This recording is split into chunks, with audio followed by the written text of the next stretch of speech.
¿cómo no voy a sentir orgullo de pertenecer a este equipo de aviadores que lo dan todo para cumplir su misión en cualquier parte del mundo, donde sea necesario, con los medios más modernos que dispone, pero sobre todo con el corazón?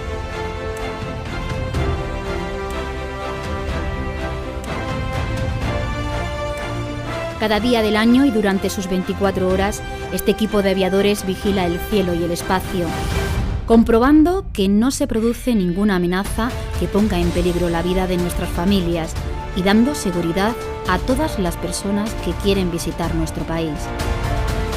Preparados para responder con firmeza e inmediatez cuando somos requeridos, tanto en territorio nacional como para formar parte de la fuerza conjunta internacional de la que formamos parte.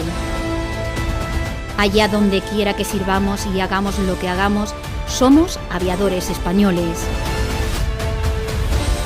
Vamos donde a veces pocos desean estar, donde la recompensa es una sonrisa, donde te entregan lo que no tienen, donde un aviador debe volar. Cada aviador sabe lo que significa el valor de un equipo. Por eso aprendimos a soñar juntos, a conectarnos de forma invisible, a realizar nuestro trabajo con ilusión. Juntos superamos la adversidad con valentía y fortaleza. Trabajamos en operaciones humanitarias en todo el mundo. Cuando un aviador vuelve, sabemos que nuestro trabajo ha merecido la pena. Nuestro compromiso con el deber y vuestro apoyo nos hace ser grandes y fuertes para seguir poniendo todo nuestro esfuerzo en que nuestro cielo y nuestro espacio sigan siendo seguros.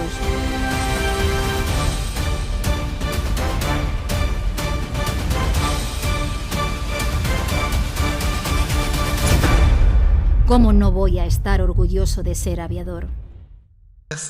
Buenas noches. Con la venida del señor alcalde, invito a don Juan Martel a subir a este atril para que dirija unas palabras. Muy buenas noches, distinguidas autoridades civiles, militares, excelentísimo señor general jefe del MACAN, don Javier Vidal Fernández, señor coronel jefe del mando aéreo, de la base aérea de Canarias, estimado público presente, es un honor darle la bienvenida a la conferencia Un siglo en Gando, evento marcado dentro del cierre de la programación en nuestra ciudad, de los eventos organizados conjuntamente con el Ejército del Aire y el Espacio, el Ayuntamiento de Ingenio. Aquí saludo también a los concejales y concejalas que nos acompañan de la Villa de Ingenio y de nuestra institución.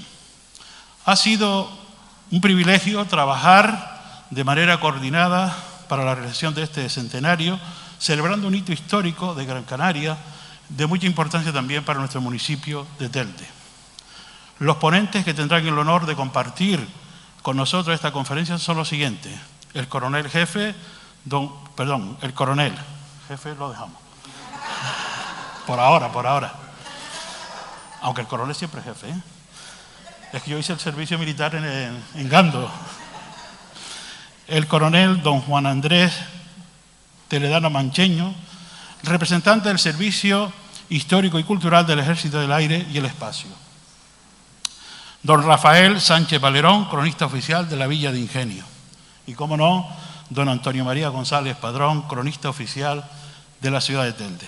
Sin más preámbulos, cedo la palabra al coronel jefe de la base aérea de Gando, don Juan José Terrados Valdera, quien nos introducirá con los ponentes de esta noche. Buenas noches. Rafael Sánchez Valerón, más conocido como Feluco, ha sido una figura destacada en la conservación y promoción de la historia y cultura de Ingenio. Nacido en 1943, desde joven mostró una profunda pasión por la investigación histórica y el folclore de su tierra. Estudió magisterio y se especializó en ciencias sociales, lo que sentó las bases para su destacada carrera como educador y cronista. Comenzó su trayectoria como maestro en 1975, dedicando gran parte de su vida a la enseñanza. Su amor por la historia lo llevó a investigar profundamente las raíces y el patrimonio de Ingenio, consolidándose como una autoridad en la materia. En 1993, Su compromiso y dedicación fueron reconocidos cuando fue nombrado cronista oficial de Ingenio, un título que ha sabido honrar con gran dedicación y esfuerzo. Esta posición la ha ejercido con notable dedicación, siendo posteriormente reconocido como hijo predilecto de la Villa de Ingenio en 2017. A lo largo de su carrera, Sánchez Valerón ha contribuido significativamente al ámbito cultural y educativo de la región. Ha sido un promotor incansable de la identidad local, participando activamente en la recuperación de tradiciones y la organización de eventos culturales. Además, ha publicado numerosos artículos y libros que reflejan la rica historia de Ingenio, convirtiéndose en una referencia indispensable para estudiosos y aficionados al patrimonio canario. Su trabajo no solo ha sido reconocido a nivel local, sino también más allá de las fronteras de Ingenio. Rafael Sánchez Valerón ha recibido varios homenajes y reconocimientos por su labor incansable y su contribución al enriquecimiento cultural de Gran Canaria. A pesar de los desafíos y cambios a lo largo de los años, Feluco ha mantenido su compromiso con la educación y la cultura, dejando un legado imborrable que continuará inspirando a futuras generaciones. Además de su labor como cronista, Sánchez Valerón ha sido un miembro activo de la comunidad educativa, impartiendo su sabiduría y amor por la historia a innumerables estudiantes. Su trabajo ha sido fundamental para fomentar un sentido de identidad y pertenencia entre los habitantes de Ingenio, reforzando los lazos que unen a la comunidad con su pasado y su patrimonio. En resumen, Rafael Sánchez Valerón Feluco es un emblema de la cultura y la historia de Ingenio. Su dedicación a la enseñanza, la investigación y la promoción de la identidad local lo han establecido como una figura respetada y querida, cuyo legado seguirá influyendo en la región durante muchos años. Don Juan Andrés Toledano Mancheño nació en Madrid en diciembre de 1959 y desde muy pequeño sintió su vocación por servir a España y a los españoles en las Fuerzas Armadas. Ingresó en la Academia General del Aire con 18 años y fue promovido al empleo de teniente en 1982. Entre los muchos destinos que ha ocupado en su vida militar se pueden destacar el gabinete del jefe de Estado Mayor del Ejército del Aire y del Espacio, la jefatura del área de selección de personal para todas las Fuerzas Armadas en el Ministerio de Defensa y la jefatura del entonces único centro de satélites de las Fuerzas Armadas, el Centro de Sistemas Aeroespaciales de Observación. Además, la representación de España en la Dirección General de Armamento en París, la jefatura del Deployable Air Command and Control Center de la OTAN en Ferrara, Italia, y muchos más. Pero cada vez que se le pregunta si le gustaría hacer mención a alguno en especial, él hace siempre referencia a los 2 años en los cuales ostentó la jefatura del grupo del Cuartel General del Mando Aéreo de Canarias, disfrutando de la amabilidad y extraordinario carácter de toda la sociedad de estas maravillosas islas. Ha participado en la operación Eurofor Libia en el OHQ de Centocelle en Roma. El coronel Toledano ha realizado gran cantidad de cursos militares a lo largo de su carrera, principalmente en el ámbito de la política de seguridad y defensa y en el área técnica de los satélites artificiales, y ha completado su formación con los estudios de ingeniero en topografía, ingeniero en geodesia y cartografía, máster de recursos humanos y riesgos laborales y personal coaching. Tiene publicados 3 libros sobre navegación aérea y ha escrito gran cantidad de artículos en revistas especializadas. Habla y entiende inglés y francés. Está casado y tiene 2 hijos, uno de los cuales está a mis órdenes en la base de Gando, un excelente ingeniero aeroespacial. Por lo cual nos dice que es una doble satisfacción para él el presentarse hoy ante todos ustedes. Don Antonio María González Padrón es mucho más que un erudito académico. Es un verdadero tesoro viviente de la ciudad de Telde. Licenciado en Filosofía y Letras, con especialización en Historia del Arte, su pasión por la historia y el patrimonio cultural de Canarias es palpable en cada palabra que pronuncia y en cada gesto que realiza. Desde sus días de estudiante, cuando fue becado por la excelentísima Mancomunidad de Cabildos de la provincia de Las Palmas y el excelentísimo Cabildo Insular de Gran Canaria, hasta su destacada posición como cronista oficial de Telde desde 1985, Antonio ha sido una presencia constante y reconfortante en la comunidad. Pero más allá de sus logros académicos, Antonio es un hombre de corazón cálido y generoso. Su amor por su tierra natal se refleja en cada uno de sus gestos. Siempre está dispuesto a compartir sus conocimientos y su pasión con todos los que tienen la suerte de conocerlo. Su participación activa en instituciones como la Sociedad Científica, el Museo Canario, la Real Sociedad Económica de Amigos del País de Gran Canaria y la Junta de Cronistas Oficiales de Canarias demuestra su compromiso con la preservación y difusión del legado cultural de la región. Pero lo que realmente distingue a Antonio es su capacidad para conectar con la gente. No importa si es un académico de renombre o un vecino del barrio, Antonio siempre está dispuesto a escuchar y compartir una sonrisa amable. Es por eso que no sorprende que el Ayuntamiento de Telde haya decidido nombrarlo hijo predilecto de la ciudad. Su contribución al desarrollo y bienestar de la comunidad es incalculable y su amor por Telde es contagioso. En resumen, Antonio María González Padrón es mucho más que un historiador y académico. Es un verdadero embajador del espíritu y la cultura de Telde, cuyo legado perdurará en los corazones de las generaciones venideras. Muchas gracias.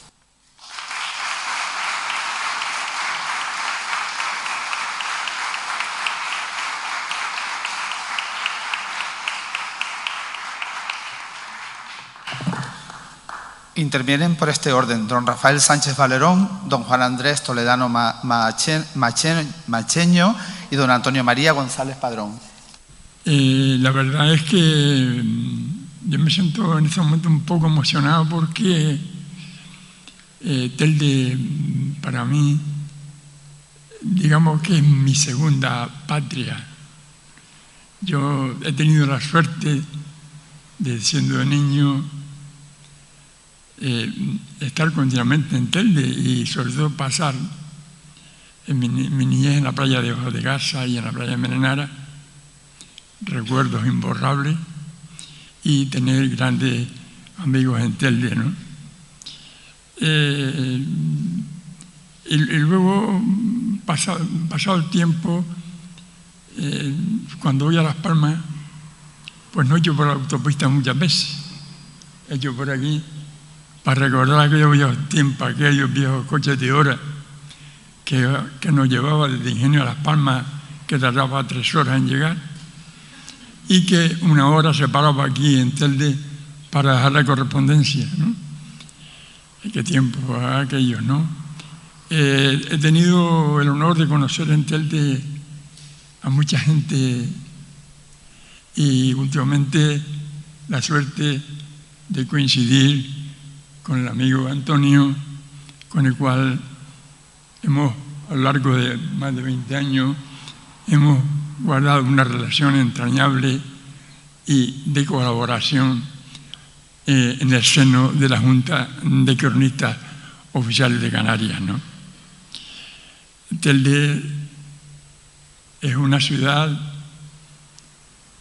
que debe recuperar su destino. Telde es una de las ciudades más importantes del archipiélago por su historia, es la ciudad más antigua. Los teldenses tienen que estar muy orgullosos de la ciudad que tienen, ciudad de poetas, ciudad de escritores, ciudad de políticos, de artistas.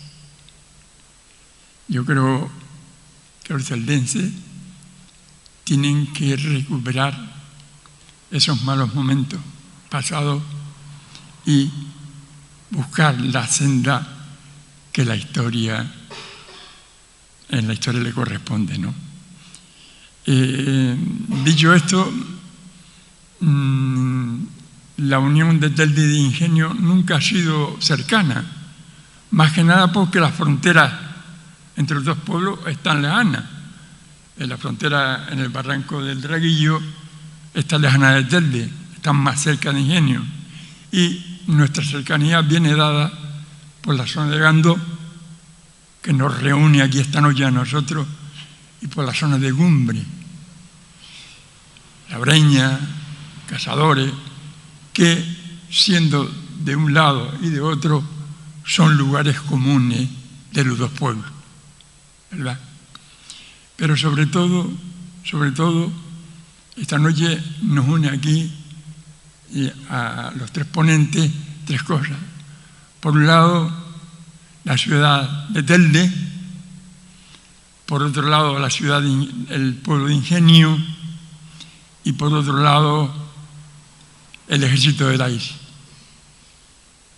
¿Por qué? Porque el Ejército del Aire, a lo largo de su historia, a lo largo de su presencia en Gando, ha sido un gran referente para todos nosotros. Siempre, tanto Ingenio como Telde, porque Antonio me ha hecho siempre muchos comentarios sobre ese asunto, siempre ha estado muy unido a la base aérea de Gando. Porque incluso muchos militares de Gando se establecieron aquí, y yo recuerdo de niño aquellos oficiales de Gando que venían a los paseos a Ingenio y que muchos terminaron casándose.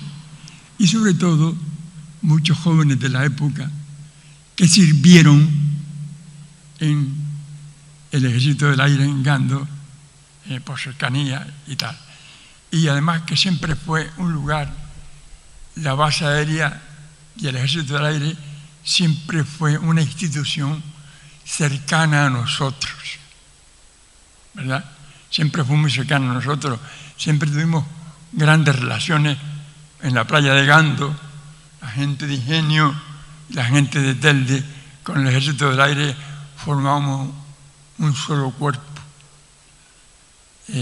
Yo recuerdo de niño una anécdota de ir con mi padre a Gando, montado en el burro, mi hermana en una cesta y mi hermano en otra, y yo en una y mi hermana en otra, y mirar a ver si venía algún avión, y mi padre me decía: no hay aviones, pase, y pasábamos con el burro por medio de la pista, y se cayó el burro en la arena, en las dunas.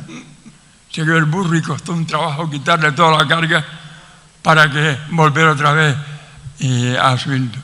Y otra vez que el maestro nos llevó con jolgorio infantil a Gando, y un oficial nos enseñó un búnker por dentro, y a los niños estamos maravillados, ¿verdad? Por lo tanto, Gando y la aviación ha sido siempre un lugar cercano, un lugar que nosotros, tanto Telde como Ingenio, consideramos como nuestro, porque tuvimos la suerte, y en algunos casos también la rémora, ¿no? Todo hay que decirlo, de tener la base aérea en nuestro suelo. Tengo un día para el Ingenio porque uno de alguna manera representa al pueblo, aunque intentamos en este momento ser más universales, ¿no? Tienen ustedes lo que son una sesión plenaria del Ayuntamiento de Ingenio en 1921, en el cual aporta en dos partidas, se reúnen dos veces sesionales, dos partidas para sufragar el gasto del avión. Pasa. Y esta es una lista de la oligarquía ingeniense, digamos, de lo que aportaron en esa época un grupo de personajes ricos, vamos a decirlo así, de manera llana, de Ingenio, y un grupo del Carrizal. El casco de Ingenio en esa época tenía unos 5.000 habitantes y doblaba el Carrizal, ¿verdad? Entonces ahí ven ustedes que la aportación máxima es de 10 pesetas, 5 pesetas, 1 peseta, y en fin, y es por lo que aportaron, ¿no? Y esa es una lista que salía, iba saliendo en el periódico de la provincia del año 21, ¿verdad? Bien.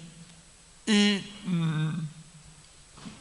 en este pequeño tiempo que me falta, hablarles un poco de lo que es el aeropuerto de Gando, que después va a servir de plataforma para que aterricen esos aviones.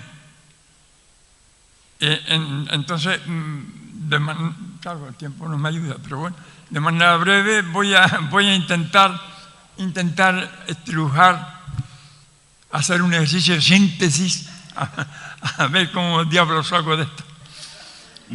Bueno, pues entonces vemos Gando. En Gando es un llano, la costa de Gando, que no tiene sino cultivo, un arenal, es decir, un complejo dunar que empieza en Tufia y termina en el antiguo terminal. Dos lugares históricos, el Lazareto y la Torre de Gando, y lo más cercano, el pueblo del Carrizal. Está básicamente a unos 2 kilómetros. Lo demás era un llanito importante. Y es ahí donde se va hacia el aeropuerto, desechando las 2 primeras propuestas sobre construirlo en las cercanías de Las Palmas, ¿verdad? Porque se habló de construir una pista de aterrizaje primero en Guanarteme, ¿verdad? Querían en Guanarteme, no se podía por las montañas y tal. Los expertos militares que están aquí lo podrán entender perfectamente. La altura de Yamán, aquello era imposible para el aterrizaje. Luego la barriada, Carlos, que es lo que hoy día es Chamán y Escalerita, unos barrancos inmensos, unos gastos terribles para poder hacer allí la pista, y luego un sitio más cercano que era abajo la Reolla, que era cortito, que servía, pero era muy corto, ¿no? Y entonces Gando era el lugar idóneo por muchas razones, por la configuración de los vientos, bueno, pero sobre todo por 3 cosas. Había una estación radiotelegráfica en Melenares, ya eso es una cosa importante. Había un lazareto que en aquel momento no se utilizaba para el medio para el que se construyó, para los enfermos, ¿verdad?, que venían tal. Y además, eso tenía también otra historia. Y tenía también unas buenas comunicaciones por carretera. Tenía el agua que venía del Carrizal. En fin, había una serie de cosas que favorecían la construcción. Y entonces había una compañía aérea, una compañía aérea en esa época, que era la compañía francesa, la TECOER, que hacía una ruta que empezaba en Toulouse, casi una ruta postal, prácticamente una ruta postal, porque que atravesaba todo lo antes español, todo el sur de Andalucía, pasaba el estrecho y llegaba hasta Casablanca. Y se pretendía, entre esa compañía y el Cabildo, ¿verdad?, se pretendía favorecer la construcción del aeropuerto con objeto de que al esta gente proyectar, continuarla hasta Cabo Jubi y Dakar, ¿verdad?, pues dar el salto a Canarias, pero eso no se llevó a buen fin. No llegó a buen fin. Parece ser que incluso intervino el jefe de Estado en aquella época, el general Primo de Rivera. Saben ustedes que en esa época estaba un directorio militar al frente del general Primo de Rivera, que esas conversaciones con la compañía no se llevaron a efecto y aquello fracasó porque parece que preferían a los alemanes que a los franceses, ¿no? Es decir, pasa. Vamos terminando. Bueno, está en la costa de los sitios para el aeropuerto y Gando. Pasa. Y esto es una foto aérea de Gando, de la época. Miren ustedes cómo era la costa de Gando en el año 24. Pasa. Termina. Bueno, y decir que en ese año, el año 24, en Gando hubo los veraneantes de Telde y los de Ingenio hacían sus fiestitas en septiembre en la playa de Gando. Y esta fue la fiesta que hicieron el pueblo. La fiesta de Gando del año de septiembre del año 24 consistía en una retreta con caracola, una carrera de cinta con caballo, un paseo por la playa, piñata, una estudiantina de 14 tocadores y una verbena por la noche. ¿Verdad? Ese vínculo Ingenio-Telde, Ingenio-Telde con Gando. Bueno, pues pasa. Y aquí termina mi intervención para ya dejarle el resto a mis compañeros, que creo que también sabrán hacerlo mejor que yo. Gracias.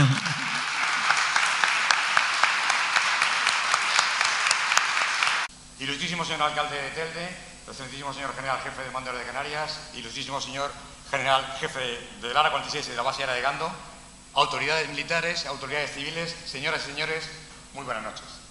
Deseo que mis primeras palabras sean para ofrecer al señor alcalde, a mi general, mi más sincero agradecimiento por haberme permitido presentarme hoy ante todos ustedes para expresarles un poquito de lo que yo pueda conocer de todo el tema que hoy nos ha traído aquí, que es el centenario de la toma de los 3 primeros aviones de configuración terrestre ayer me dijeron que no lo dijera, que es el páramo, la palmera de Gando, ¿no? Me dijeron, bueno, el páramo no, porque había cosas ahí que se... Bueno, el páramo de Gando. La verdad es que parto como una base muy buena de todos ustedes, porque en el mundo universitario, en el mundo científico, hay un aserto muy válido que dice que solamente aquel que conoce algo en profundidad es capaz de explicarlo de tal modo que nadie lo entienda. Entonces, como yo soy solamente un estudiante de esta ciencia, de este arte de la aeronáutica y la astronáutica,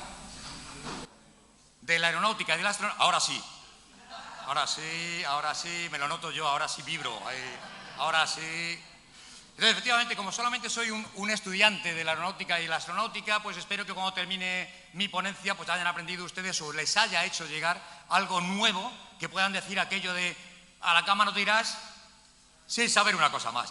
Pues partimos entonces de esta base, por favor. Pues fue aquel día 5 de junio de 1783, cuando unos señores que eran hermanos, los hermanos Montgolfier, resulta que, bueno, pues ponen en el aire el primer artificio menos pesado que el aire, que fue el primer aerostato. Esto me daba a mi pie a, bueno, traer aquí una frase enunciada por Sebastián, de una zarzuela del año 1894, que la tienen ustedes en pantalla arriba, que decía: hoy las ciencias adelantan, que es una barbaridad. Y yo dije, me lo he puesto en bandeja para el aire y el espacio. Pues efectivamente, el 17 de diciembre, 120 años después del vuelo del primer globo, el 17 de diciembre de 1903, otros hermanos, los hermanos Wright, ¿no?, Orville y Wilbur, pusieron el primer avión en vuelo. ¿Qué lograron? Pues lograron volar a 3 metros de altura, le mantuvieron 12 segundos y, bueno, pues fue algo así como un vuelo de 37 metros. Aproximadamente, para que se hagan cargo de esa proeza, es más o menos la envergadura que tiene un Embraer 195 Eco 2, de los que pueden ustedes disfrutar en Winter Canarias. Bueno, pues dicho lo cual, estos hombres lograron una velocidad de 11,1 kilómetros por hora. No está mal. Un poquito más tarde, ahí tienen ustedes lo que es, o lo que en el espacio denominamos, saben ustedes que somos el ejército del aire y del espacio. Hay gente mala que dice, son el ejército del aire y de espacio. No, y del espacio. Entonces, efectivamente, ahí tienen ustedes lo que es una unidad astronómica de medida. Es la distancia media que hay entre la Tierra y el Sol. 150 millones de kilómetros. Bueno, pues en 1977 lanzamos 2 sondas al espacio para que estudiaran, las Voyager 1 y 2, para que duraran 20 años. Pero lo hicimos también, que la semana pasada, desde Robledo de Chabela, en Madrid, se les preguntó, ¿dónde estáis? Y contestaron, estamos a 24.000 millones de kilómetros de la Tierra, en dirección a la estrella Aldebarán y con una velocidad de 60.000 kilómetros. ¿Se acuerdan del 11,1 kilómetros de los hermanos Wright? Pero no es más, sino que el año 2018 hemos lanzado una sonda solar que dentro de 2 añitos, si Dios quiere el año 2025, alcanzará el perihelio, esto es el punto de la órbita más cercano al Sol, y lo alcanzará con una velocidad de 690.000 kilómetros por hora. Esto es, más o menos estaríamos del aeropuerto de Gran Canarias al aeropuerto de Madrid-Barajas unos 9 segundos. Sería aburrido, sería muy aburrido. Esto le quiero decir que más o menos le quiero expresar en esta sola transparencia lo que ha sido la evolución en 121 años de lo que surgió como una idea, de lo que surgió como un sueño y lo que unos pocos soñadores han logrado poner en órbita, de 11,1 kilómetros a 690.000. No está mal. Vamos a seguir adelante. ¿Qué ha pasado desde entonces hasta ahora? Bueno, ustedes todos hablamos ahora de avión, ¿no? Todos vamos a hablar de avión y tal. Bueno, pues ¿quién empleó por primera vez el término avión? Un señor que era ingeniero, que era francés. La verdad es que los franceses y los alemanes, ¿verdad? Don Rafael y don Antonio, nos han llevado siempre ahí, ¿verdad? Entonces, efectivamente, hemos ido siempre detrás de los franceses y de los alemanes, pero bueno, es verdad que este señor, que es Clément Ader, ¿no? En el año 1890, hace un artificio que le llama EOL y que efectivamente no vuela. Pero bueno, él le tiene que poner un nombre. ¿Y qué nombre le pone? Pues le pone un nombre que etimológicamente proviene del latín avis, que quiere decir pájaro, y que en francés, obviamente, no tiene acento, ¿no? Y que se llama avión. Y nosotros, pues, en castellano lo tradujimos como avión. Pero hay soñadores. Hay gente que es mucho más imaginativa que nosotros y dice que no, que no. Esto seguro que es un acrónimo. Y entonces creyeron ver en el acrónimo avión las siglas de Appareil volant imitant l'oiseau naturel. O sea, que era un aparato que volaba y que imitaba ¿a quién? Pues a los pájaros naturales, ¿no? Esto, bueno, también hay gente que lo emplea mucho. Yo no lo voy a emplear, 1890. Vamos a avanzar un poquito. Bien, entonces vamos a España. Nos venimos a España y el año 1909, ¿no? El día 5 de septiembre, resulta que volamos en España el primer avión diseñado y construido por un español. Repito, diseñado y construido por un español. Repito. En España hemos hecho muchas veces las primeras cosas, pero decía Villamartín, que era un general por allí que conocíamos todos, que los españoles somos muy buenos en ensalzar los que hacen los de fuera y en echar abajo lo que hacemos los compatriotas, ¿verdad? Pero bueno, efectivamente, estos señores, es un ingeniero que se llama Gaspar Brunet Viadera, que logra que haya un piloto que le llamaban el Volaoret, que era don Juan Olivert, que volaron por primera vez en Paterna, en Valencia. Bueno, pues ahí vuelan. Pero claro, ahora al que normalmente se le pone en los manuales, ¿no? de historia de la cultura, historia y cultura aeronáutica, se le pone como el primer vuelo realizado en España, pues se hace a un francés, obviamente, ¿no? Al señor Jean Mamet. Señor Jean Mamet, que hizo un vuelo en febrero de 1910. ¿Cómo lo hizo? Pues bien. ¿Pero quién fue el primero? Un español. ¿Vale? Entonces, lo repetiremos varias veces. Bueno, pues Jean Mamet efectivamente vuela en Casa Antúnez, en el hipódromo de Barcelona. Bueno, pues ahí tiene su éxito. Seguimos adelante. Y ya llegamos a algo para nosotros es una efeméride muy importante, que fue la creación del primer aeródromo militar de España. Voy a repetir, los aviadores somos gente muy lógica. Tenemos muy poco tiempo para pensar porque hay que llevar los procedimientos a tope. Entonces es el primer aeródromo militar de España. ¿Cuándo se crea? El 11 del 1 del 11, porque es el primero. Desgraciadamente para el segundo no pudimos aplicarlo, el haber sido el 22 del 2 del 22, ¿no? Pero bueno, entonces el 11 del 1 del 11 se crea el primer aeródromo militar de España, en Cuatro Vientos. No les voy a decir porque decimos que aquí se genera la historia militar militar española, porque se compran los primeros 3 aviones, tal, pero se hace el primer curso de vuelo. Y lo hacen 5 ingenieros, 3 capitanes y 2 tenientes que dicen que se ha puesto en un sitio fabuloso, muy bueno, el sitio donde se ha elegido para hacer la primera escuela de vuelo militar, fabulosa.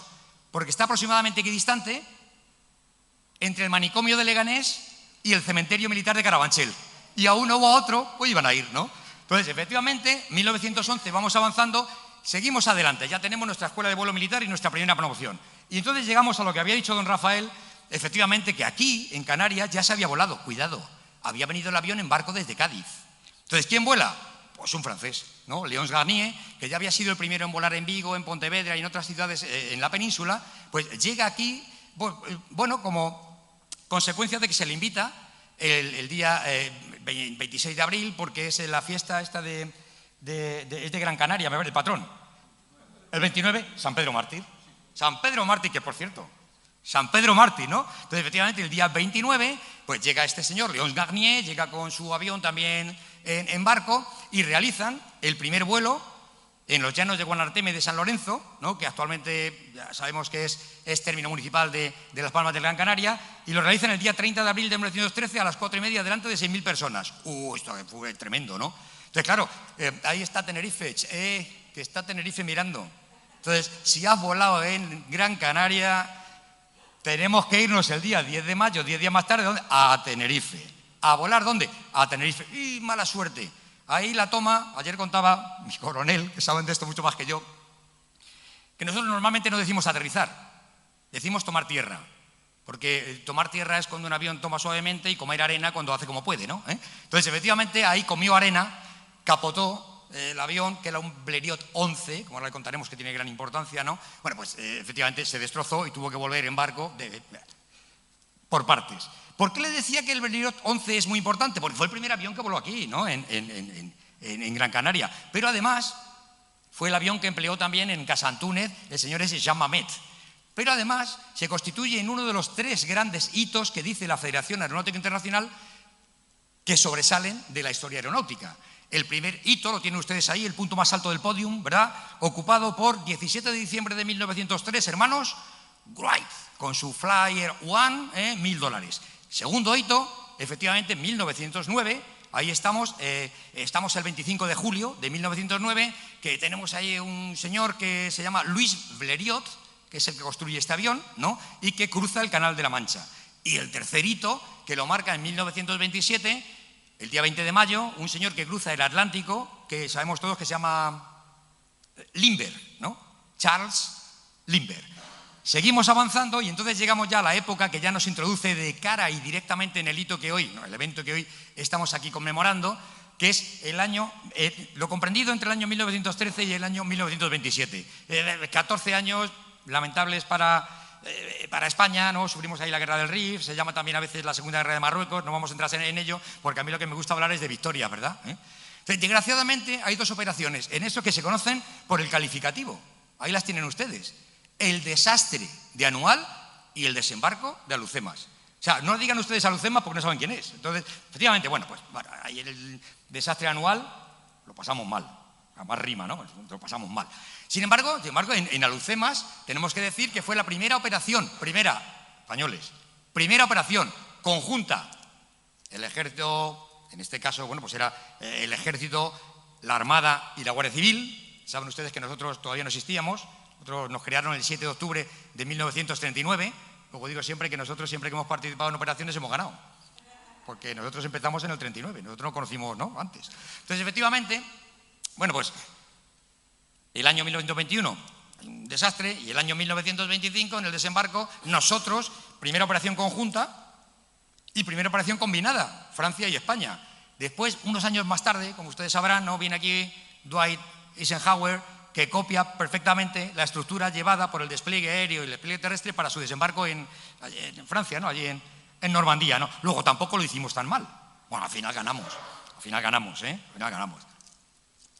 Seguimos adelante y entonces efectivamente parece ser que en 1923 se calma un poquito el conflicto del norte de África, se calma un poquito y los españoles, los aviadores españoles están cansados. Aquí los únicos que vienen a volar son franceses y alemanes.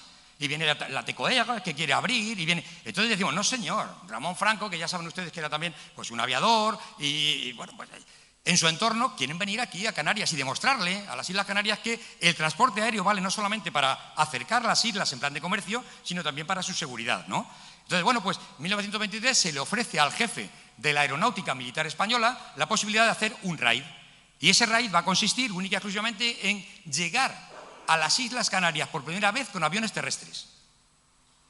Ya no vamos a venir en barco y lo vamos a montar, sino vamos a venir volando. ¿Y cómo vamos a venir volando? Bueno, pues para eso habrá que decidir los aviones primero y en segundo lugar, algo muy importante, que es dónde van a tomar tierra. Porque no se olviden, otro aserto que empleamos mucho en aviación es que si bien el despegar es voluntario, el aterrizar es forzoso. Entonces mandaron a un capitán, que fue el capitán Sandino, para ver dónde podían tomar los aviones, no dónde podían despegar, ¿no?, sino dónde podían tomar. Y fue donde se descubrió el páramo de Gando como fácil. ¿Y qué aviones iban a intervenir en este raid que se llamó Larache Canarias, o raid también de la Escuadrilla África, etcétera, etcétera? Bueno, pues en primer lugar se llevó con un Dornier Val, ayer lo decía y me van a perdonar, que el alcalde hoy ya se lo sabe todo, porque ya lo comentamos. El alcalde hoy corrobora o confirma, o sea, es el único que pueda levantar la mano y me puede corregir, ¿eh? O sea, tengo que mirarle de vez en cuando, ¿no? Entonces, efectivamente, bueno, pues el Dornier Val, se dice Val, no Wall, porque Wall es en inglés ballena, pero este es alemán, es Val, ballena, pero whisky alfa lima, solo con una L, no con dos, ¿no? Entonces es Dornier Val, ¿no? A mí me encanta que me corrijan, ¿no? Cuando dicen es el Dornier Wall, digo, este ha estudiado poco, ¿eh? Entonces el Dornier Val, el whisky 3, fue con el que, bueno, se llamó María Antonieta, y entonces ahí teníamos muchas de las calles que hay en Las Palmas, ahí estaban, ¿no? Entonces, ¿quién fue el jefe? El jefe de la misión, pues Brackenbury, ustedes le conocerán, ¿no? El comandante Alejandro Delgado Brackenbury, que lo tienen ustedes por ahí, que está en una calle. Me dediqué el domingo por la tarde, por eso vine antes, a buscar calles, ¿no?, donde estuviera General Vives, donde estuviera... La calle General Vives llega hasta el 102 y luego empieza la calle Sagasta. Y decía mi mujer, ¿qué haces? Y yo haciendo fotos como loco, ¿no? Decía, es que esto es de la historia, ¿no? Entonces, efectivamente, ahí tenemos a... Pero ¿quién iba de piloto? Pues de piloto iba Ramón Franco, que fue luego el piloto del Plus Ultra, si se acuerdan, en el año 26, ¿no? Y además con ellos iba alguien muy importante. Está en la calle justo antes del Plaza España, ¿no?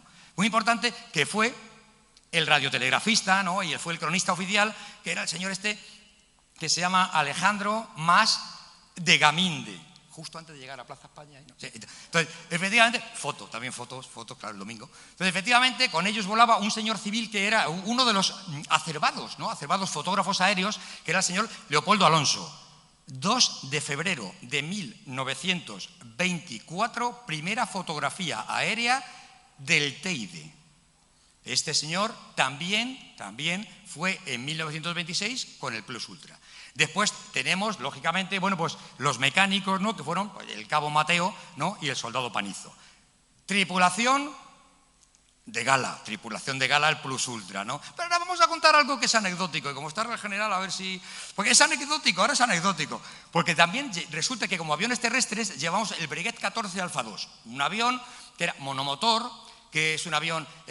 biplano, sesquiplano, que llamamos, que es cuando los dos planos no tienen la misma superficie alar, sino que el inferior es más pequeño, que se dedica normalmente a ametrallamiento y a observación y que tiene una velocidad máxima de 175 kilómetros por hora. Ayer teníamos a la Guardia Civil y le decía yo, ustedes seguro que han cogido algún coche volando rasante a más velocidad, ¿eh?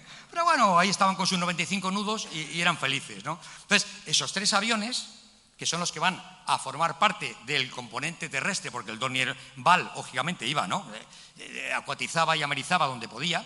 Bueno, pues lógicamente los 3 aviones iban a ir de pilotos, 2 capitanes y un teniente. Entonces, en el primero, en el 63, ¿no?, que fue entregado, como bien nos decía anteriormente, bueno, es que se lo saben todos, es que no puedo decir nada que no... Les tengo que mirar por si me corrigen. El número 63 fue entregado en el mes de junio en Tablada, ¿no? Y entonces a este se le llamó Tenerife. Y efectivamente llegaron aquí, ¿no?, un capitán, Rafael Martínez Esteve, que luego tomó parte también de la patrulla Elcano, que fue a Filipinas con 3 aviones, Elcano, Magallanes y Legazpi, ¿no? Un capitán, acendrado capitán, con experiencia. Después teníamos otro avión que llegó también que fue entregado, ¿no? Se llamaban los aeroplanos del pueblo, ¿no?, que costaban entre 30.000 y 50.000 pesetas, como ha comentado ya el ponente anterior. Entonces, efectivamente, el segundo avión se entrega ya en el mes de junio. Estamos hablando del número 100, es el archipiélago canario, y va otro capitán, ahí lo tenemos, ¿no?, que tenemos al capitán Joaquín, vamos terminando, Joaquín Martínez de Bisón, Joaquín Pardo García, y el último es un teniente, el teniente que resulta que va volando el Gran Canaria. Luego el teniente... pues es el primero que va a llegar. Los capitanes mirarían con envidia, entiendo, pero el teniente es el primero que tiene que llegar a Gran Canaria. Vamos a avanzar, por favor. Y ahora ya vamos avanzando en la ruta. Primero, el Dornier. Lo ven a ustedes arriba, el Dornier Val. Primera ruta, vamos adelante. Nos vamos de Melilla a Cádiz y recogemos a Brackenbury, recogemos a Comate. Seguimos, segundo vuelo. Nos vamos a Larache. ¡Uy! Vientos del sudoeste impiden que llegue, con lo cual se va a Ceuta. Seguimos. De Ceuta... nos vamos a Casablanca, avanzamos de Casablanca, nos vamos a Mogador. Este es más difícil, a Mogador. Y de Mogador nos vamos a Cabo Jubi. Y de Cabo Jubi saltamos ya todos juntos el 18 de enero de 1924 a Gran Canaria. Lógicamente, de Gran Canaria a Tenerife. Continuamos. Hemos llegado a Gran Canaria. Y cuando llegamos a Gran Canaria, continuamos y nos vamos a Tenerife. Pero esto no fue así. El señor alcalde se ríe porque nos va a contar. Esto no fue así. Porque llegaron los 3 aviones terrestres aquí con la mala suerte de que cuando ya despegan, venga, que nos vamos para Tenerife. Tira, vamos para Tenerife, levanta polvo el primero, que fue el Gran Canaria. ¿Y quién le come el Tenerife? Entonces, después de arreglarlos, desgraciadamente el Gran Canaria no puede llegar a Tenerife, se queda aquí. Pero ustedes llegan a Tenerife. ¿Y cuál es el que capota nada más llegar allí? El Tenerife. Entonces ya, el Gran Canaria se estropea en la isla, el Tenerife se estropea en la suya, ¿y quién queda? El archipiélago. ¿Y qué dice la gente de allí y lo expresa en el periódico? Es la providencia. La providencia es justa y sabe cuál es el objetivo de esta región. Por eso, por más avatares que sucedan con los 2 aviones anteriores, el archipiélago canario siempre llegará a su fin. Y de esa forma poética se fastidiaron 2 aviones y siguió uno nada más en vuelo, ¿no? Bueno, pues si seguimos adelante, por favor. Efectivamente, seguimos adelante, vamos a anunciar rápidamente logros que ya ha habido en la base aérea de Gando. Pues efectivamente, como saben, en 1926 llega el Plus Ultra, en 1930 aterriza la primera mujer, una alemana, obviamente, ¿no? Aquí en Gando, nuestra, que tenemos también, y además que es importantísima, lo hizo en el año 1927, sacó su título. El día 3 de febrero, el primer destacamento se va al Lazareto, que es solamente un sargento, ¿no? Un sargento, y Tomás González, y 5 soldados. El día 24 de agosto llegan los primeros aviones, el Fiat CR-32, lo voy a contar, claro, porque saben que los españoles inventamos mucho, cuando no sabemos algo inventamos, ¿no? Entonces, cuando llegaron los primeros aviones que terminaron en la guerra, los CR-32, los Fiat, pues llegaron a Cartagena, allí llegaban desmembrados, ¿no? Y entonces les llevaba a Albacete, allí se montaban y se levantaban ¿no? Claro. Y entonces le preguntaron, ¿estos aviones cómo se llaman? Y le dijeron los italianos, que hablan, mi coronel, corrígeme si no es así, hablan con la I, A, B, C, D, ¿no? Entonces le dijeron, ¿cómo se llaman estos aviones? Y dijo, estos son los Fiat Cirri 32. Y dijeron, a tomar por saco, los Cirri, No vamos a inventar otro nombre, ¿no? Entonces, efectivamente, llegaron los primeros Cirri y el año siguiente los Junkers Ju-52. Después, el día 17 de octubre, se crea la zona aérea de Canarias y África Occidental. ¿Y quién fue su primer jefe? Cerca de la Plaza España. Cerca hay una calle que se llama más de Gaminde, efectivamente, ¿no? El primer jefe, efectivamente. Seguimos adelante. Vamos pasando por efemérides y se crea el ALA 46, según dicen los avatares, aunque yo venía de mucho antes, el 30 de mayo del año 41. Seguimos adelante, por favor. Bueno, decimos 4 cosillas más. 1955, pues se va creando en Canarias algo que luego tuvo una medalla aérea en el año 94. Se reconoce la independencia en el año 56 y, como saben ustedes, se lleva a cabo la Operación Pañuelo. Nueva denominación del 800 Escuadrón, Marcha Verde, Operación Golondrina. El capitán me mira porque dice, no, si esa me la sé, ¿verdad? Bueno, y seguimos adelante, por favor, sean tan amables. Esta es una ocasión para mí especial que me ha ofrecido el archipiélago canario para ofrecerle mi agradecimiento a todas las unidades que hay en el MACAN, mi general. Seguimos adelante. Bueno, ¿y qué ocurre? Que nosotros compartimos aquí el éxito de Gando, lo compartimos con el aeropuerto. Entonces, el aeropuerto, lo único que les voy a decir es que ha tenido varias denominaciones, ¿no? La primera, como bien saben, en el año 30, cuando hay una real orden por la cual se crean los aeropuertos nacionales, y a este se le denomina Aeropuerto de Gando. Más adelante se ve que no es la nominación más adecuada, con lo cual se le cambia y se le llama Aeropuerto de Las Palmas de Gran Canaria. De Las Palmas no le gusta mucho a la gente. Entonces, definitivamente se cambia, y que es una de las cosas que yo cometí el año pasado como error, hablar del aeropuerto de Las Palmas, y me dijeron, fíjate bien cuando llegues. Y le dije, pues tiene usted razón, porque ahora se llama Aeropuerto de Gran Canaria, y además hubo también un momento en que se quiso cambiar, no cambiarlo, sino ponerle nombre, y que se llamara Gran Canaria Benito, saben que se llamaba Benito María de los Dolores, ¿no? Pérez Galdós, María de los Dolores, lo vamos a quitar, ¿no? Pero bueno, no llevo. ¿Pero qué ocurre con esto? ¿Por qué me equivoqué yo? Pues porque, lógicamente, dentro del ámbito de OACI y de IATA, este aeropuerto tiene 2 denominaciones. Dentro del ámbito de la Organización de Aviación Civil Internacional se llama Gol Charlie Lima Papa. Y dentro de la IATA se llama Lima Papa Alfa, Las Palmas. Y ya solamente 3 datos, enhorabuena. Enhorabuena porque son ustedes los 6º en número de pasajeros en España. Y esto después de la pandemia. Seguimos. Enhorabuena. Son los 5º en número de movimientos que hay en España. Aquí le han ganado a Alicante, lo llevan fatal. Lo llevan fatal. Seguimos adelante. Y si se fijan bien y comparamos el número de pasajeros con el PIB de cada ciudad, podemos inferir directamente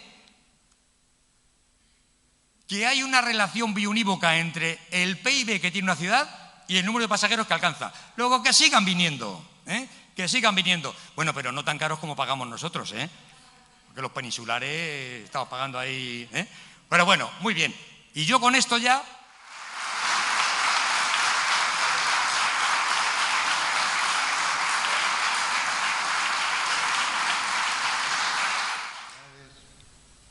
Civiles, militares, señoras, señores, teldenses y, como decía nuestro antiguo cronista don Pedro Hernández Benítez, foráneos que nos visitáis.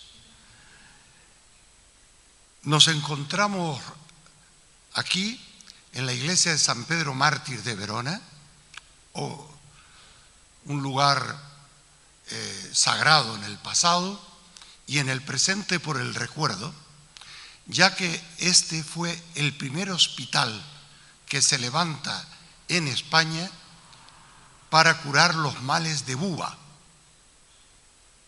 aquellos que junto con la gloria, el oro y la plata trajimos en forma de sífilis de América.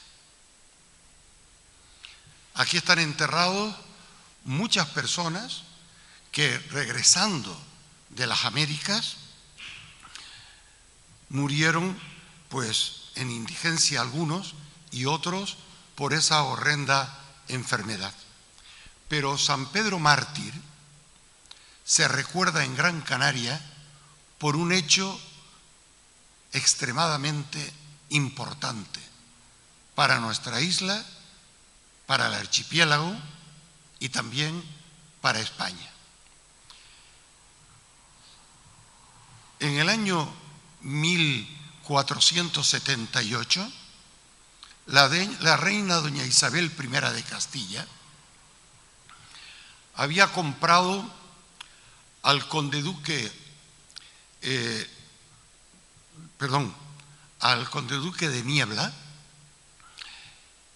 el Principado de la Fortuna o el Reino de las Islas Canarias. Solo habían sido conquistadas en aquel momento por el normando Jean de Bettencourt la isla del Hierro, la isla de Lanzarote y Fuerteventura.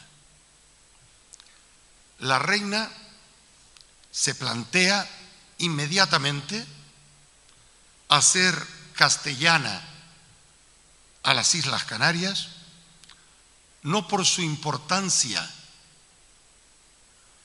no había oro, no había plata, pero era un lugar privilegiado en el camino hacia los lugares que tenían las especias y tenían las riquezas de minerales.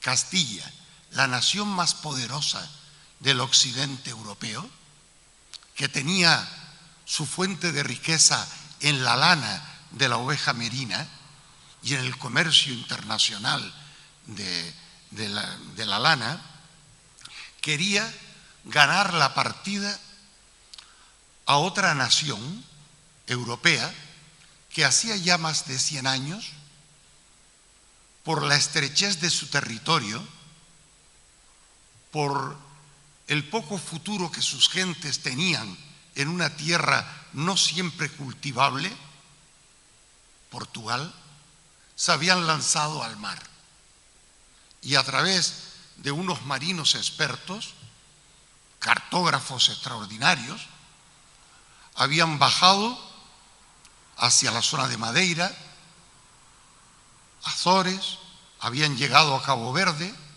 y poniendo factorías como los fenicios, no conquistando grandes territorios, sino cabezas de puente, habían ido señalando todo el territorio de África hasta llegar a la India y a las islas de las Especias, la actual Indonesia. Castilla sabía que el futuro estaba en el mar y no tierra adentro. Por eso, la reina manda a Gran Canaria y un 24 de junio, día de San Juan, y no es porque cayó, sino porque esperaron al 24 de junio, día de San Juan Bautista, aquel que anuncia la llegada del Mesías, desembarcan en las playas de Santa Catalina, concretamente donde hoy están las piscinas del Metropol. Bajan los castellanos, clavan cruz, celebran misa y proclaman que esta tierra pertenece a Castilla. 5 años de lucha, no tanto por la pericia, por la bravura de los aborígenes, sino más bien por la inexperiencia castellana. Aquí la caballería no tenía nada que hacer, porque el aborigen no presentaba batalla en lugares llanos, sino en profundos barrancos. Fueron los ballesteros vizcaínos, con esa arma realmente extraordinaria, la que podía disparar hacia arriba, hacia abajo, hacia un lado, hacia otro, quien dio por concluida la guerra. Y el 29 de abril del año 1483, a las 12 de mediodía, cuando el sol estaba en el culmen, se reunieron donde hoy está el altar mayor de la iglesia de Santo Domingo de Las Palmas. Se reunieron por un lado Fernando de Guanarteme, sus guaires y faicanes, y por otro lado el gobernador militar de la isla con los representantes de las hermandades de caballería, como la de Andalucía, que fueron fundadores de Telde, para firmar algo realmente novedoso en la diplomacia europea. Nadie se rendía. No había existido guerra cruenta, no había conquista, porque la reina doña Isabel, inteligente mujer, dijo: para no ser reclamado por ninguna otra potencia, Gran Canaria se incorpora libremente a la corona de Castilla. Y así se firma. Cuando se firma la paz de París, la reina regente doña María Cristina le pide a un teldense, Fernando de León y Castillo, embajador de España en Francia, que acuda a la firma. Y don Fernando le contesta: Majestad, mi madre me enseñó 2 cosas muy importantes en la vida: el saber estar y el evitar estar. Permítame que le haga caso a mi madre y no a su majestad. Yo no firmaré jamás la entrega de Cuba, porque es una entrega, no es la independencia de un país. Es entregarle a los norteamericanos parte de nuestro territorio.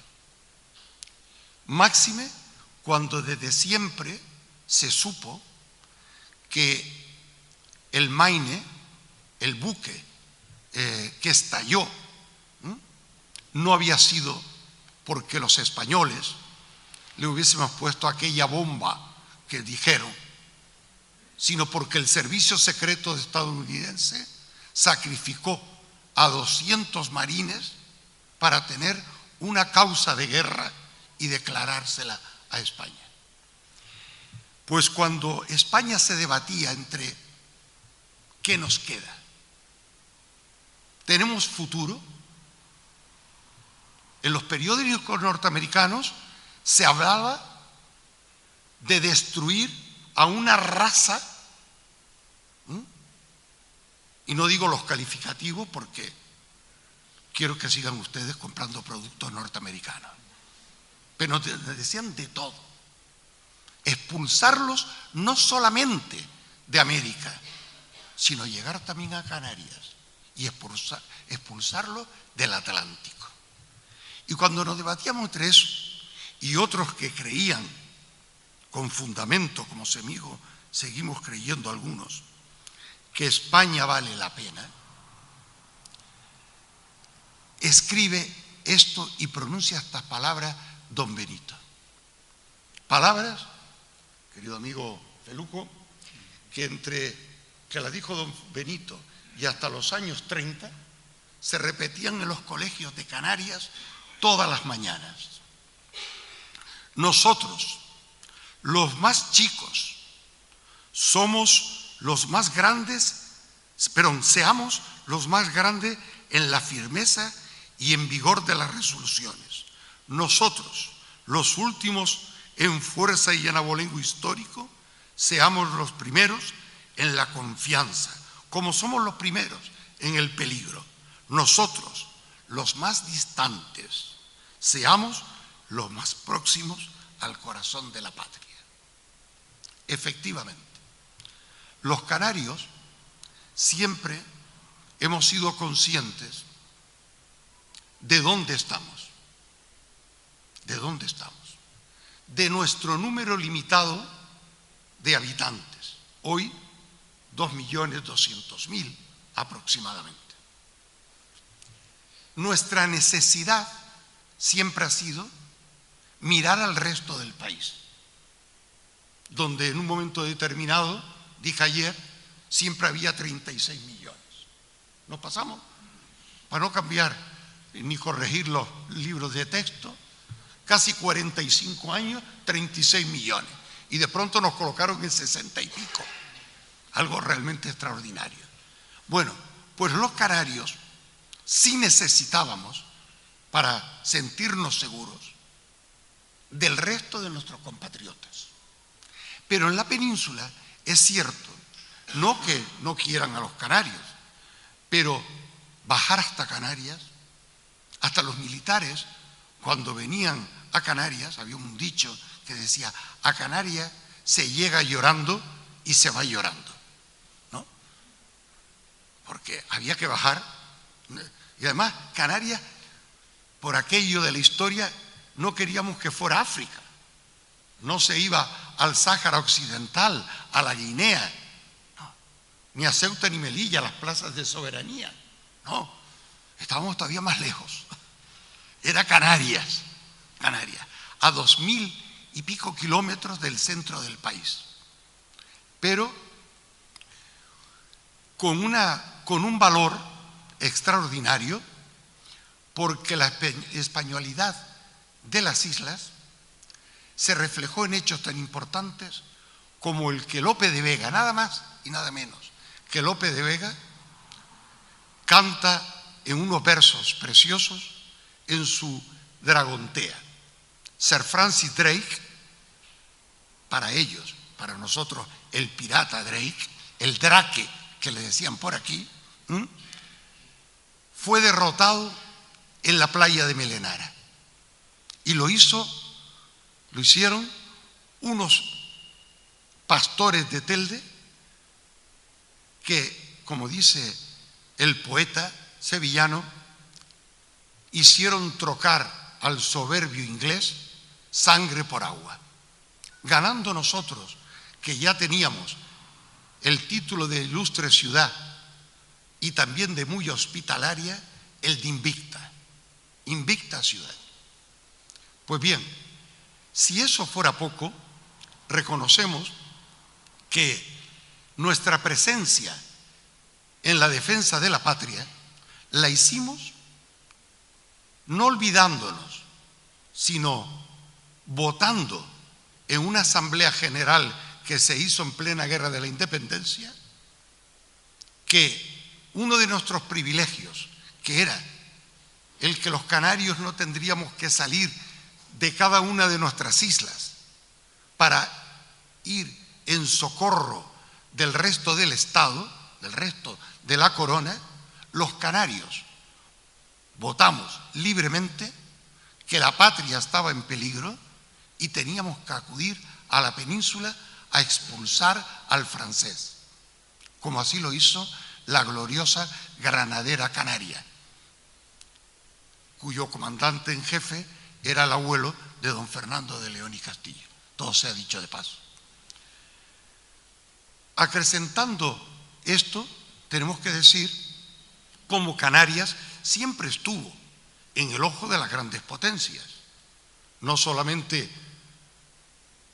de Inglaterra, nuestra enemiga total y absoluta, de Francia, de Holanda, de los Estados Unidos, en un momento determinado, que, como digo, planean la invasión de Canarias, pero también durante la Segunda Guerra Mundial, con la excusa de que estábamos colocados políticamente en el eje Madrid-Roma, Roma-Berlín, la Operación Pilling,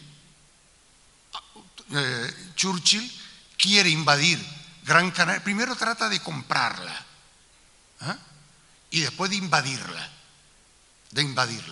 De ahí las defensas que tenemos en toda nuestra costa, por cierto, degradada, olvidada, abandonada.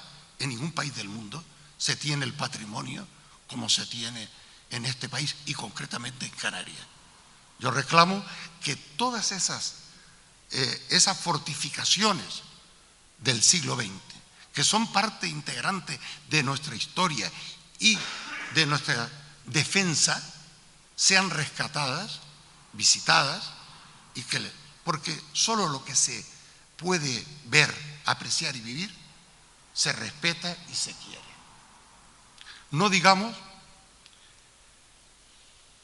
mis queridos miembros del Ejército del Aire, el faro del Goro que pertenece al Ejército del Aire, el único faro de todo el archipiélago que se crea para uso de aviación y no de señal marítimo terrestre, sino para aviación.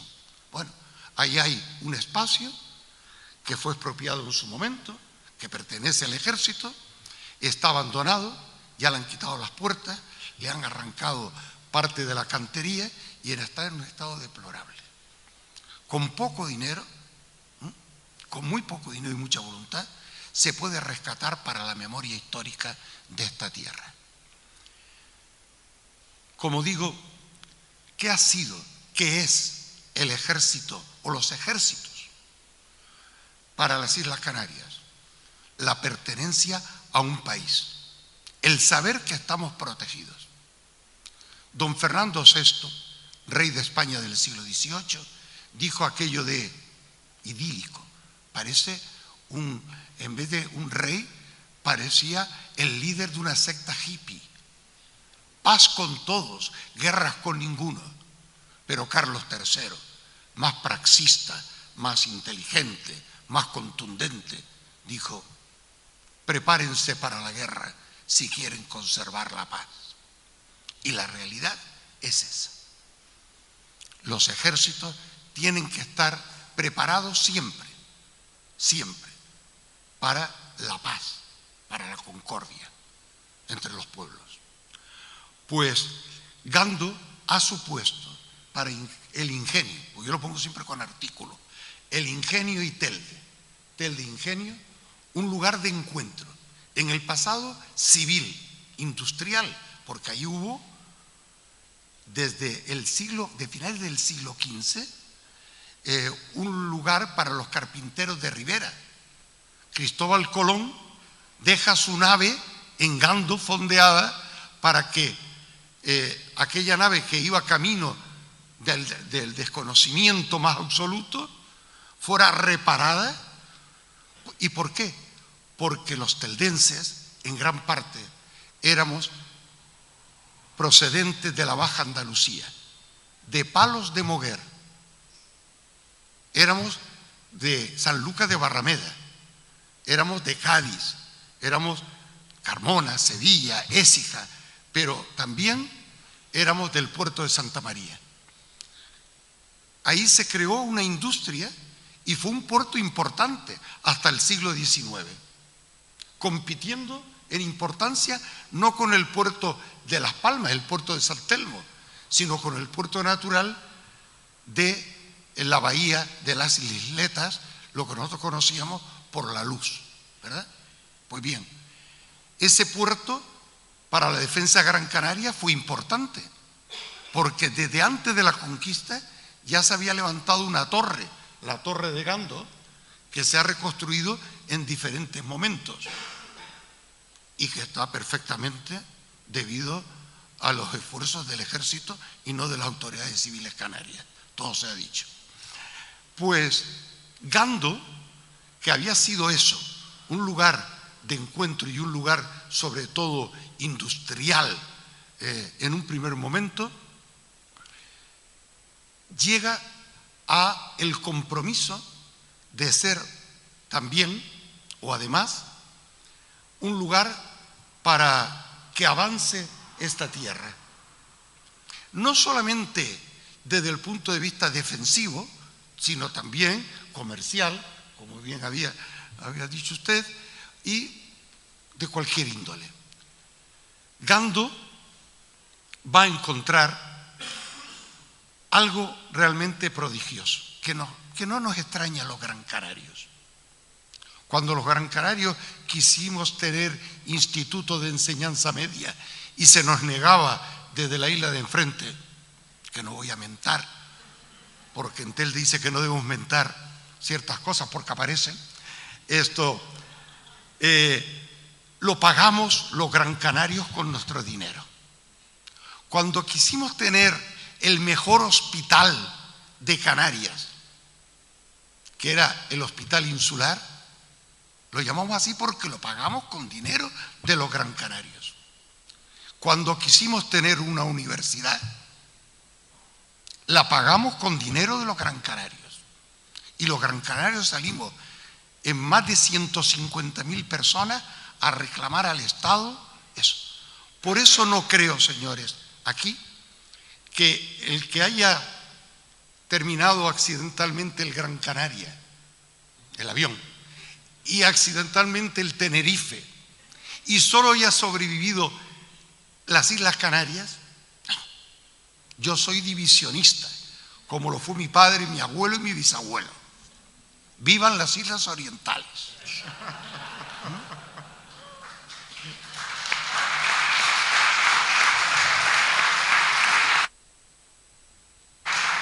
Era bonito hablar de Canarias, pero el dinero llegando a Santa Cruz. Ahora está compartido. Pero, como digo, Gando supone algo muy grande para Telde, algo extraordinario para Telde. No solamente por el orgullo de tener la base y el aeropuerto compartido con Ingenio, sino porque en los años 60, cuando la ciudad quiere ensanchar sus muros, que nunca tuvo, como bien dijo el alcalde de Las Palmas en una de las visitas de Su Majestad el Rey Juan Carlos I, Majestad, perdone, no le puedo dar las llaves de mi ciudad. Él mintió, porque nunca hemos tenido murallas. No, Las Palmas tenía muralla al norte y al sur. La única ciudad que no tuvo nunca muralla fue Telde. Pues bien, como digo, Telde, al ensanchar la ciudad, ensancha en dos urbanizaciones: Juan Mayor, en el barrio de Los Llanos, y El Quinto, que tiene algún nombre que puede sonar, ¿no? Los Quintos, El Quinto, aquí en San Juan. Y el primer espacio que regala la ciudad de Telde al Estado es el suficiente para ser un barrio para los suboficiales de aviación.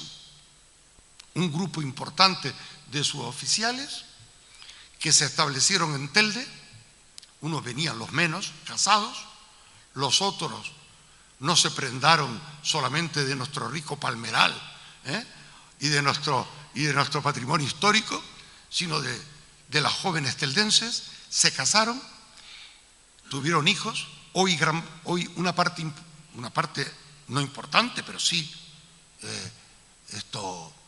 significativa de los médicos, ingenieros, arquitectos, fontaneros, etcétera, de la ciudad, son hijos de aquellos suboficiales del ejército. Pero nosotros no podemos olvidar otra vinculación de eterno agradecimiento al Ejército del Aire. Y es que en nuestra fiesta principal, que no es la Inmaculada Concepción, que no es Nuestra Señora de las Nieves, eso es algo que lo dejo en manos del señor concejal que procede de los Altos de Telde. Esto, no San Juan ni San Gregorio, sino el Santo Cristo del altar mayor o el Cristo de Telde, ese 14 de septiembre de cada año, ahí estaban los miembros del Ejército del Aire custodiando el trono del Santo Cristo en número de 6, la banda de Gando, como le decíamos nosotros popularmente, la banda militar de Gando, tocando nuestro himno nacional a la entrada y a la salida, y un grupo que no sé cómo se denomina, pero que importante, de militares de Gando que rendían honores a la imagen del Santo Cristo. Para quien ha nacido en Telde, eso es importantísimo. Una anécdota. 1936, un poquito antes del 18 de julio, dos anarquistas y un comunista teldense se acercan a don Pedro Hernández Benítez, cura párroco de San Juan. Don Pedro, esta noche le prendemos fuego a la iglesia. Don Pedro, que era muy... y me lo vienen a avisar. Sí, sí, saque usted al Santo Cristo, que con él no va. Que con él no va. Bien, tanto es así que nuestro himno, el himno de Telde, no el himno a Telde, sino el himno de Telde, cuando le ponemos letra, es el himno al Santo Cristo. Y cuando solamente es música, es nuestro himno de la ciudad. Bien, pues han participado tanto los miembros del Ejército del Aire en la vida diaria, en la vida cotidiana, entre otras cosas, hasta en el reparto del pan, que cuando había aquellos, como le decían, esto donde se compraba más barato, los economatos, pues algunos conseguían tarjeta de algún amigo para ir a comprar al economato de aviación. No quiero seguir, no puedo seguir, porque como saben de mi facilidad, que soy parco en palabras, y soy extremadamente prudente, me pusieron al final porque así me cortaban el rollo lo más pronto posible. Pero no importa. Yo solamente quiero agradecerles a los ejércitos de España, a todos, su presencia en la isla de Gran Canaria, que cuando las autoridades de Canarias le piden al primer rey Borbón, Felipe V, que diga de una vez quién es el patrón o patrona del archipiélago, si Nuestra Señora del Pino o la Virgen de Candelaria, el Borbón contesta por medio de su primer ministro: el único y verdadero patrón de mi reino de las Islas Canarias es San Pedro Mártir de Verona. ¿Por qué? Porque ese día fue el día en que la más grande y cápita de todas las demás se incorporó a la corona de Castilla. Ese documento que se guarda en la Real Sociedad Económica de Amigos del País se mandó en forma de fotocopia al Cabildo de Tenerife.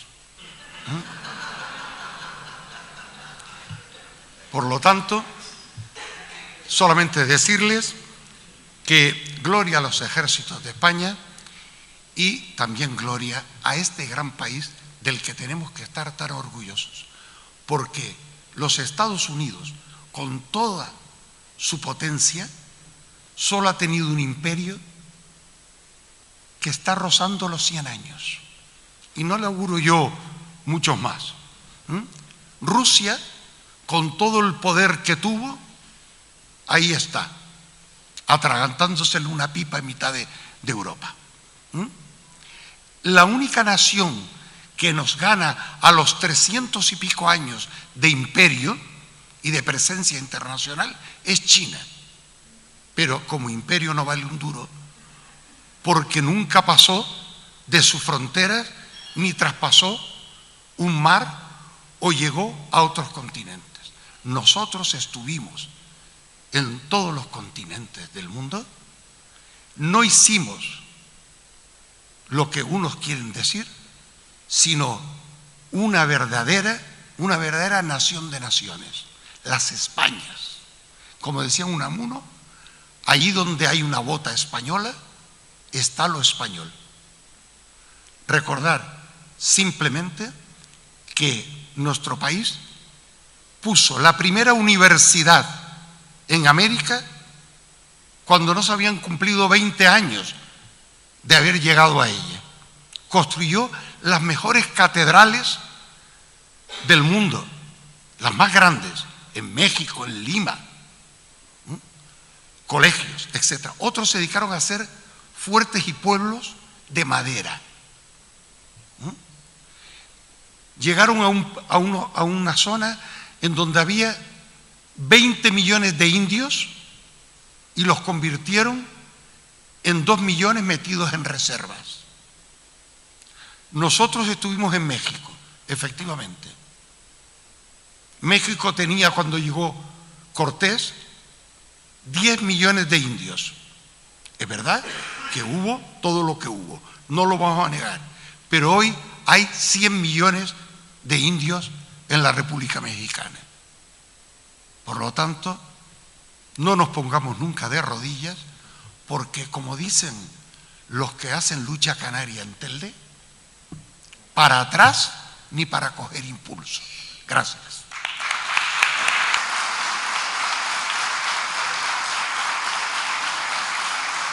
A continuación, intervención del excelentísimo señor general Videla Fernández, que nos dirigirá unas palabras.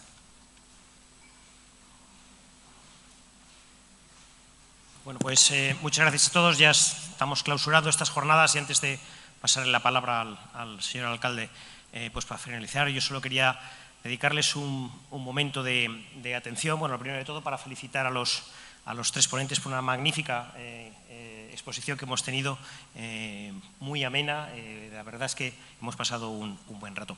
Pero yo sobre todo lo que quería es estar aquí delante de todos ustedes para agradecer públicamente al Ayuntamiento de Telde, a la Concejalía de Cultura y sobre todo a su alcalde, pues todo el apoyo que nos ha prestado. Yo diría que es mucho más que apoyo, realmente hemos ido juntos de la mano creyendo en este proyecto común que era pues celebrar como creíamos que se debía hacer este centenario de primer aterrizaje de un avión militar en Canarias.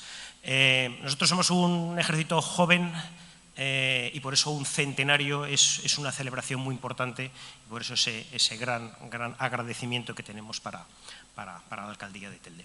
Y a todos ustedes, convecinos teldenses, pues decirles que, bueno, pues que efectivamente llevamos ya un siglo, llevamos 100 años siendo buenos vecinos.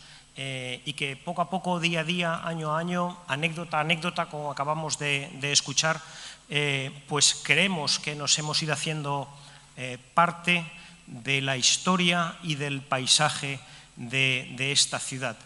Y por todo eso, pues lo que tengo que darles es un tremendo gracias, un gracias en mayúscula, un gracias bien fuerte, bien alto, pues para intentar devolverles todo el cariño y todo el respeto que hemos recibido de ustedes a lo largo de este siglo. Y nada más, combinarles pues al próximo aniversario del 200 aniversario de la 13 Gengando, que yo creo que nos va a coger un poquito ya más cascados, pero bueno, pero que si Dios quiere y si ustedes quieren, aquí estaremos. Muchas gracias.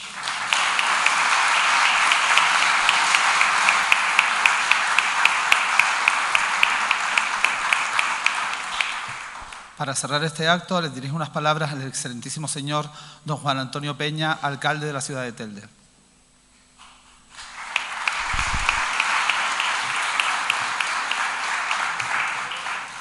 Excelentísimo señor general Vidal Fernández, general jefe del Mando Aéreo de Canarias. Señor almirante Mando Naval de Canarias. Señor coronel jefe de la base aérea de Gando. Señor delegado de Defensa, señores tenientes de alcalde, señores y señoras concejales, compañeros de corporación de la ciudad de Telde. Estimado hijo predilecto de la ciudad, don Antonio María González Padrón, señores conferenciantes, señor jefe de la policía local de la ciudad de Telde, vecinos y vecinas, señoras y señores, muy buenas noches. En nombre de la ciudad de Telde, de esta, como diría el cronista de la ciudad, 6 veces centenaria ciudad de Telde, muchas gracias. Muchas gracias al Ejército del Aire y del Espacio por aterrizar en esta tierra y, como diría el coronel, por tomar tierra en esta ciudad de Telde. Aterrizaron, tomaron también el corazón de esta sociedad canaria y de esta ciudad de Telde. Han formado parte, evidentemente, del desarrollo de la ciudad. Han formado parte del pasado, del presente y que ojalá sea para siempre del futuro de la ciudad. Así que en nombre de la ciudad, muchísimas gracias por tanto y por contribuir. Antes decía el señor cronista de la Villa de Ingenio, Telde, ciudad de poetas, de artistas, de políticos, de arte, Telde, ciudad también del Ejército, del Aire y del Espacio. Hace algunas semanas, señor general, cuando tenía el honor de conocer al señor coronel, al señor Terrado, se me presentaba y mostraba la disposición del Ejército para colaborar, para ir de la mano y para estrechar lazos y trabajar en el presente y en el desarrollo de esta tierra. Y me hablaba de este centenario, me hablaba de la necesidad de hacer una conmemoración, pero no me pedía nada especial para el Ejército del Aire y del Espacio. Me lo pedía para conmemorar y para honrar a la sociedad canaria. Una vez más, este estimado Ejército Cuerpo demostrando su grandeza, mirando por el reconocimiento de la sociedad antes que mirando por ellos mismos. Por lo tanto, es de agradecerle. Durante estos días hemos hecho una serie de actividades, una exposición donde la ciudad ha expresado con grandeza ese cariño y ese respeto que tiene hacia ustedes, hacia el Ejército del Aire y del Espacio.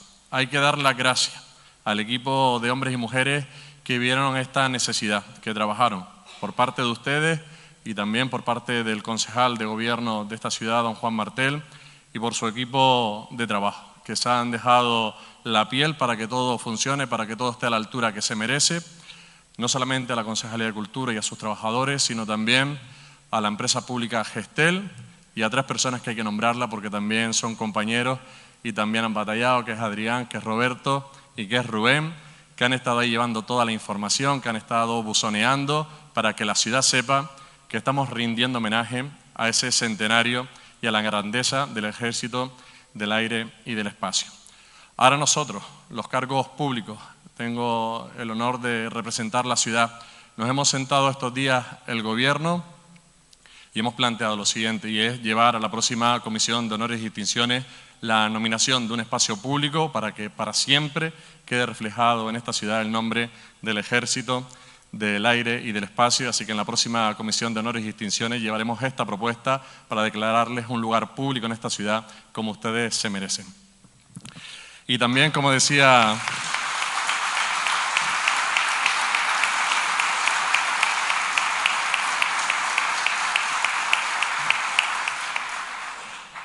a los 2 meses de configurarse este nuevo gobierno, tuvimos la celebración de nuestro Santo Cristo de Telde y recuperamos y nos honró con su presencia el señor coronel, el señor Terrado, y volvíamos a tener esa representación del Ejército en nuestra procesión de la imagen del Santo Cristo de Telde, algo que valoró muchísimo la ciudad y que así nos lo trasladó a la alcaldía. Cojo el mensaje que decía nuestro estimado hijo predilecto y cronista de la ciudad, y ahora les pido públicamente que si puede ser, para las próximas fiestas del Cristo de Telde en septiembre, no solamente que nos honren con su presencia, sino podemos ir un paso más allá y podamos tener esa banda de música del Mando Aéreo de Canarias, que para nosotros sería un placer recuperar a lo grande pues, su presencia con las fiestas de nuestro Santo Cristo de Telde. Concluyo como empezaba. En nombre de la ciudad de Telde, muchísimas gracias al Ejército del Aire y del Espacio. Muy buenas noches.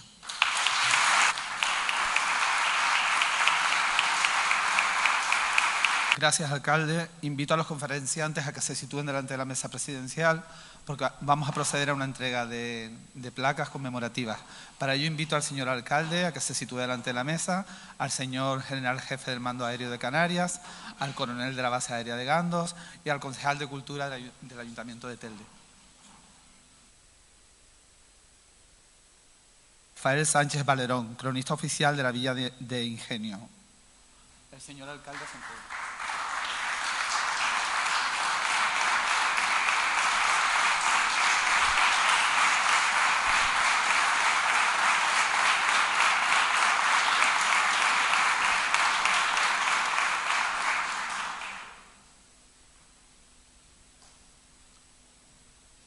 A continuación, entrega de placa de agradecimiento a don Juan Andrés Toledano Macheño.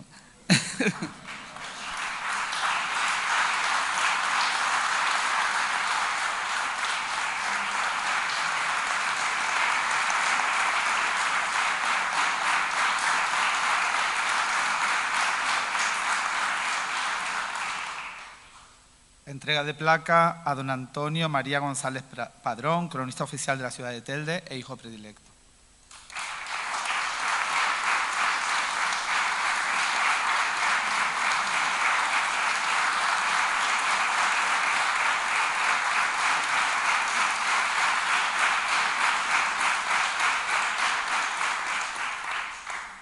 Y también le entregamos una placa de agradecimiento a don Juan José Terrados Valderas, coronel jefe de la base aérea de Gando.